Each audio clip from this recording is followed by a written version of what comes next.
At 9:27 a.m. on December 13, 1943, the calm morning sky over Assam, India suddenly changed when Second Lieutenant Philip Adair pulled his Curtiss P-40N Warhawk into a climbing turn and saw dark shapes emerging through the haze to the east.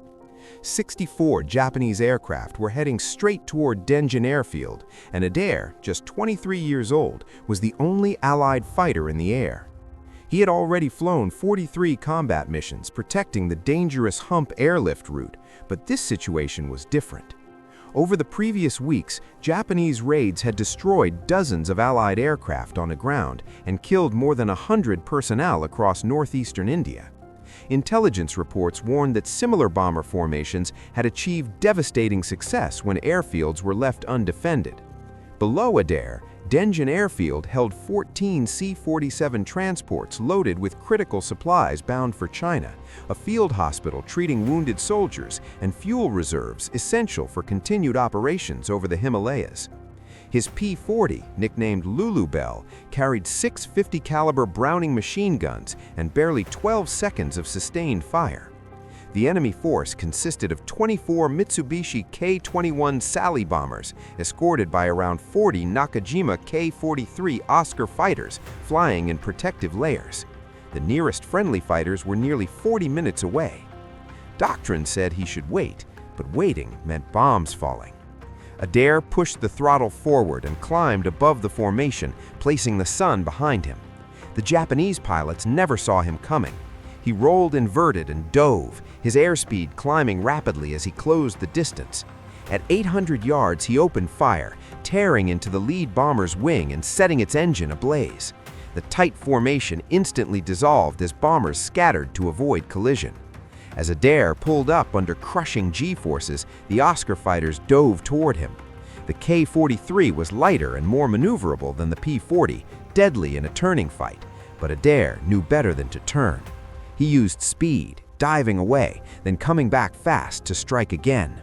Behind the fighters, the bombers tried to reform, knowing they were minutes from their release point. Adair attacked again, destroying another bomber and forcing the formations to break apart repeatedly.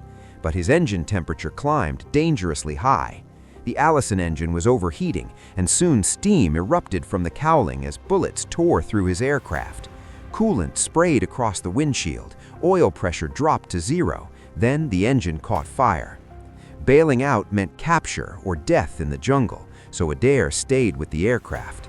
He cut the fuel mixture, weakening the flames, and the engine sputtered back to life, barely producing power.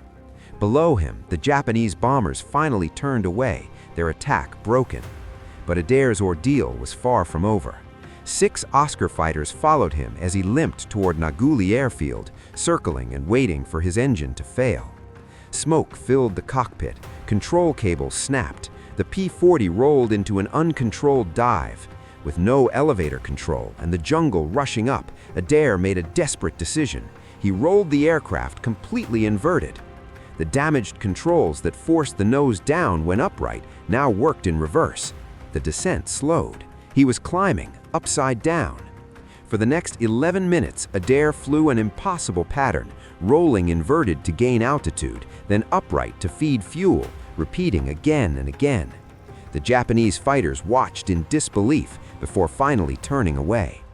As Naguli Airfield came into view, Adair struggled to lower his landing gear with failing hydraulics, manually pumping it down stroke by stroke. 2 miles from the runway, the engine finally quit. Remembering a lesson from training, Adair rolled inverted once more, extending his glide just enough. At 200 feet, he rolled upright, fought the damaged controls, and slammed onto the runway. The landing gear collapsed, the aircraft spun violently, and smoke poured from the wreckage, but Adair climbed out alive. His P-40 was destroyed, riddled with bullet holes, its engine completely seized. But Denjin Airfield was untouched. All 24 bombers had turned back. Not a single bomb had fallen. 3 days later, Philip Adair received the Silver Star for gallantry. He would fly 95 more combat missions, become an ace, and survive the war. The P-40 Warhawk never achieved the fame of later fighters, but on one morning in December 1943, in the hands of one determined pilot, it stopped an entire air raid. One man, one fighter, 64 enemy aircraft, and a solution no one had ever tried. If you found this video interesting, make sure to hit the like button and subscribe to the channel for more incredible World War II video like this.